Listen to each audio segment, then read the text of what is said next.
നമസ്കാരം പ്രിയപ്പെട്ട പ്രേക്ഷകർക്ക് കേരള ഗോൾഡ് റേറ്റിൻ്റെ പുതിയൊരു എപ്പിസോഡിലേക്ക് സ്വാഗതം.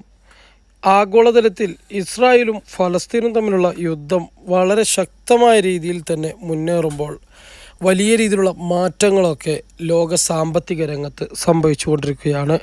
പ്രത്യേകിച്ച് ഫലസ്തീന് സപ്പോർട്ടായിട്ട് ഹൂത്തികൾ ചെങ്കടൽ തടഞ്ഞതോടെ വലിയ രീതിയിലുള്ള വിലക്കയറ്റം ക്രൂഡ് ഓയിലിനും മറ്റു വ്യാപാര മേഖലകൾക്കും വലിയ രീതിയിലുള്ള തിരിച്ചടിയാണ് ഉണ്ടായത്. അതുകൊണ്ട് തന്നെ യുദ്ധം ആരംഭിച്ച മുതൽ തന്നെ സ്വർണ്ണവിലയിൽ വലിയ രീതിയിലുള്ളൊരു കുതിച്ചുകയറ്റം മാർക്കറ്റിൽ ഉണ്ടായിരുന്നു. എന്നാൽ ഇപ്പോൾ മാർക്കറ്റ് ഏകദേശം സ്ഥായിയായി മാറ്റമില്ലാതെ തുടരുന്ന സാഹചര്യമാണ്. വലിയ രീതിയിലുള്ള മാറ്റങ്ങളൊന്നും കയറ്റിറക്കങ്ങളൊന്നും കാണാൻ സാധിക്കുന്നില്ല.